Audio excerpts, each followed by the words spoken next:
The other thing I would just say, which matters to me a huge amount, is violence against women and girls. I want women to be leading on all fronts. We also need to restore a bit of respect into the staff of the NHS. We are custodians of the planet for our children. Zombie knives, you can buy it online. That's just ridiculous. Okay. And I think everybody feels that older people have had it pretty tough.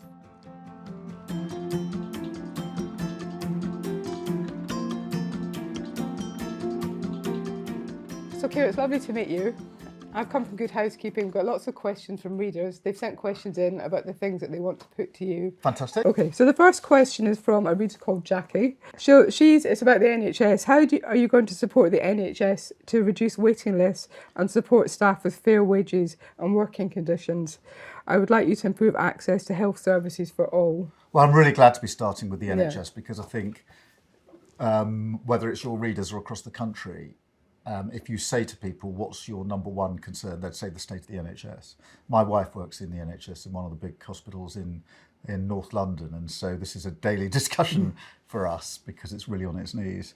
And what I would say to Jackie is I think I'm shocked at where the NHS is. It's a fantastic institution, got brilliant staff, and it's on its knees. And in a sense, I don't care which political party people support. To take your country or your NHS and 14 years later to deliver something that is effectively broken is unforgivable in politics. So what we've got to do to answer Jackie's question is sort of, if you like, pick the NHS back up and put it on its feet and address the immediate problems. And as Jackie says, the first number one issue really is the waiting lists. Now at 7.5 going on 8 million people. I mean, it is really unbelievable.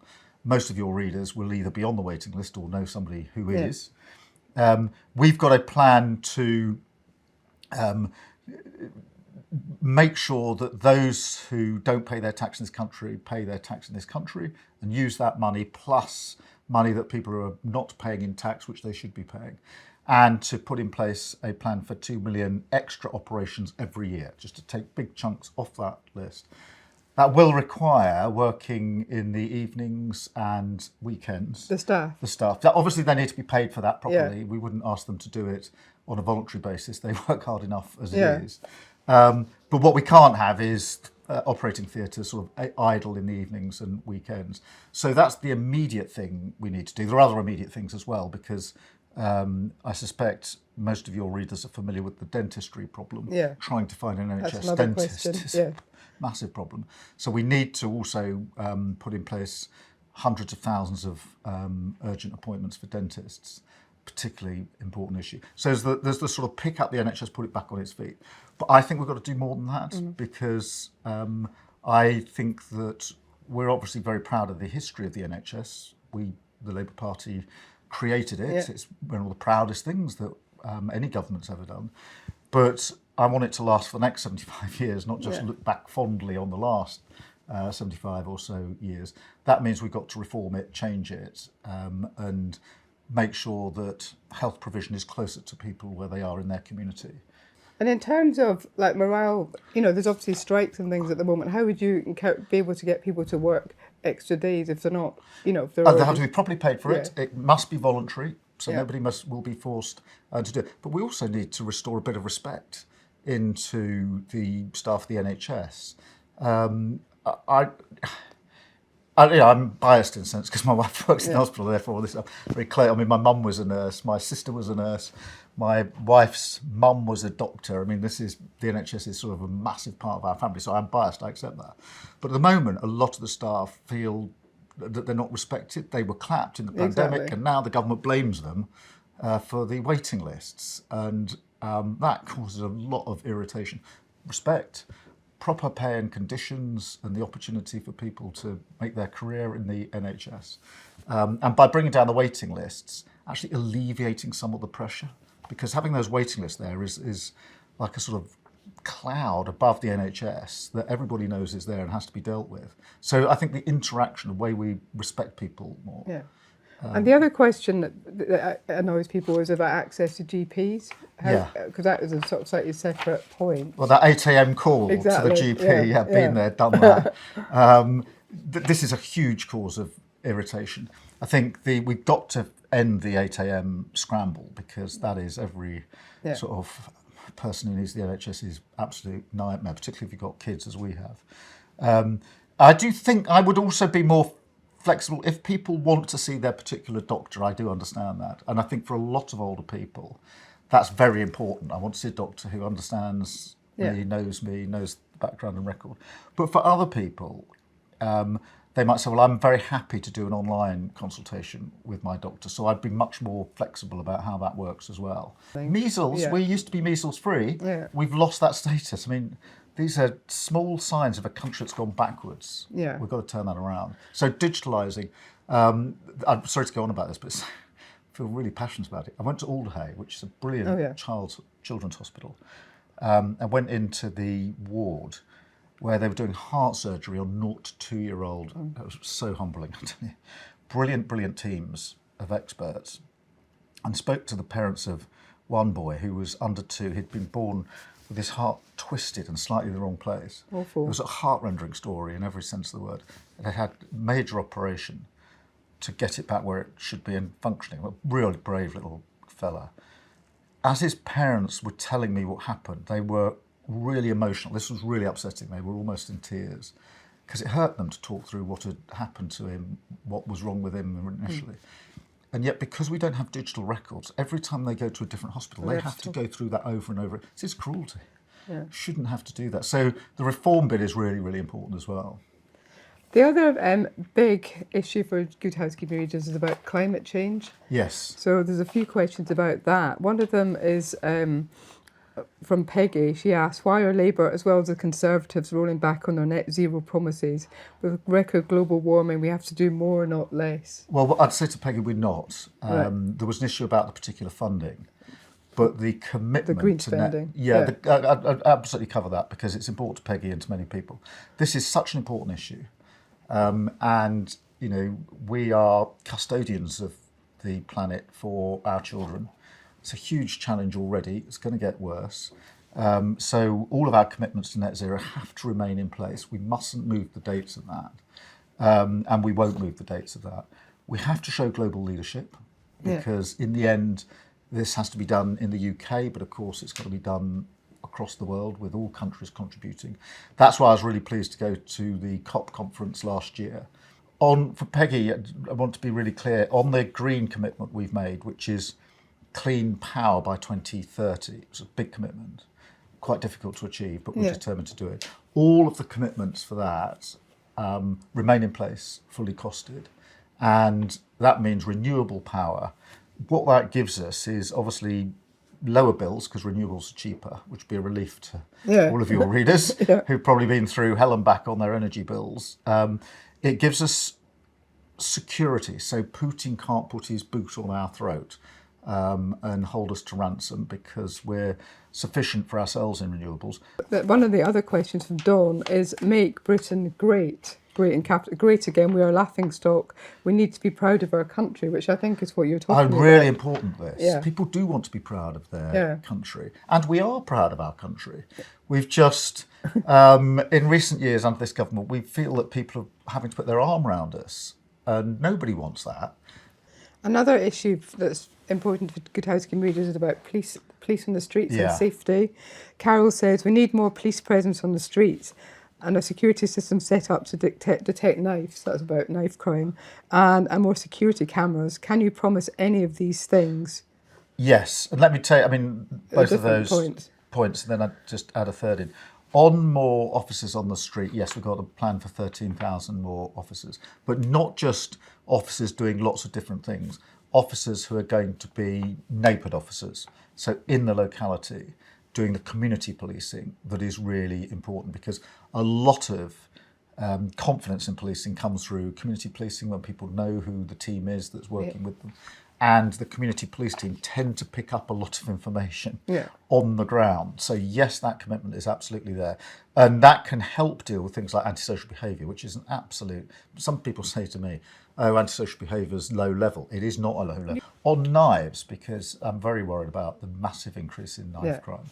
And meet any parent, and often it is a parent, of a young person that's been killed, and it is heart-rendering. Now I've got a 15-year-old boy and a 13-year-old girl. It's hard, really hard Especially in to hear London. these stories. So we've got to firstly we've got to ban some of these knives. These zombie knives, you can buy online. Yes. That's just ridiculous. How can you go about banning them though? If you could... Easily, just you put them on a list of things that cannot be bought online. And the government has said, I don't know how many times, that they're going to do it. They haven't done it yet. We just need to get on with it. Would that something you do? That's what, absolutely. The second thing is working with schools and support agencies. Identify those, this is particularly young people, who are in danger of getting involved in knife crime. And it is possible to do this, and take them out of the system. And we've got a sort of Young Futures scheme, which is intended to support those young people and make sure they don't go down the road that they might otherwise have gone down, which obviously helps them in their life and protects their victims, or would have been victims. Then the third thing is there's got to be consequences if you are carrying a knife. The other thing I would just say, which matters to me a huge amount on crime, is violence against women and girls. Yes. I did a lot of work on this when I was Director of Public Prosecutions, Chief Prosecutor. And I know just how pernicious this is. And, only 1 in 10 domestic violence, sexual violence cases is actually even being reported. So we've got to roll up our sleeves and tackle this. And I have said that our determination is to halve violence against women and girls under a Labour government. Now, again, this is a really tough thing to do, but I absolutely am committed that we will do this, working with a lot of the groups and agencies that I was working with 10 years ago now, when I was Chief Prosecutor. What do you want your legacy, this is a question from GH, to be for women at the end of your, by the time you've been in leadership, in number 10? Oh, I want women to be leading on all fronts. Yeah. And, we can talk about violence against women and girls, but, if you look at, we had a really brilliant event for women entrepreneurs. Yeah. And we had brilliant women who were absolutely, at the top of their game in terms of innovation, business idea, etc. And yet we don't have that representation across, look at any one of the sort of key professions, and we still haven't genuinely got equality. And so that would be a fantastic, legacy of a Labour government to And say. how could you do that? I think we need to recognise and give proper credit to and support women entrepreneurs, but also within professions. I was obviously a lawyer before I became a politician, and look across our judiciary, our judges, and the higher up you go, the less representation of women. That's just got to change. It's the same almost in every profession. That has to change. I think that's a question of a determination to ensure that we actually deliver equality as well as talking about it. I also think there's a bit of challenge to us blokes in it, because if a man says what are the qualities of a good judge or good leader, they will almost invariably come up with the qualities that they see in themselves. And so it becomes self-perpetuating. We've got to crack that one as well. But that would be, a real sort of determined legacy issue. And Labour's always been committed to equality. I mean, the first Equal Pay Acts, women's equality have been a series of proud achievements for us, but there's so much more work to be done. So I just want to ask 2 more questions. One is about education. Yes. Particularly about child literacy rates. This is from Emma. Are shocking, with more children leaving school unable to read or write. What would you do to tackle that? We need more support for our schools, more support for our teachers. I'm very worried that in our state schools we don't have specialist teachers in all the subjects that we need, particularly things like maths. So we would address that straight away. The other thing I'd say, because this matters deeply to me, is I really want to see a position in the UK where it doesn't matter whether you go to state school or to private school. At the moment, there's a mismatch. It's been in there for generations. I've got nothing against private schools. I've got a lot for state schools. Our kids go to the local state schools. I want it to be a conversation that it doesn't matter which you went to, Yeah. because at the end of it, you've had the same opportunity and you will have the same opportunities for life. So we've got questions about pensions. Annette says, I'd like to see a change in how pensioners are treated. An 8.5% increase of a little, still very little. I presume she's talking about the state pension. My husband and I struggled to ensure we put money away for our pensions, and if it was not for my private pension, I could not survive. So what do you have? I know money's going to be tight when you come in, but what would you do to help pensioners? Well, I think a lot of pensioners are understandably worried about making ends meet. Yeah. All their bills going up because the government lost control of the economy. So whether that's in the supermarket, whether that's energy bills, running a car or whatever it may be, all those bills go up. So we've got to stabilise the economy and make sure that there is real stability in those prices so that people don't feel I'm losing control of my budget because every week or every month I'm paying more than I was. And the government has sort of opened up this question of the triple lock, Yeah. which they should never have opened up. They committed to it. They should just see it through, because I can completely understand. Are you committed to that? Yes, we are. Yeah, Yeah. we are committed to it. Obviously we'll have to look at what the position is as we get to our commitments into the election. But the government said triple lock. We've supported that. I believe in the triple lock. But we have to make sure that the outgoings are stabilised by getting complete control of the economy.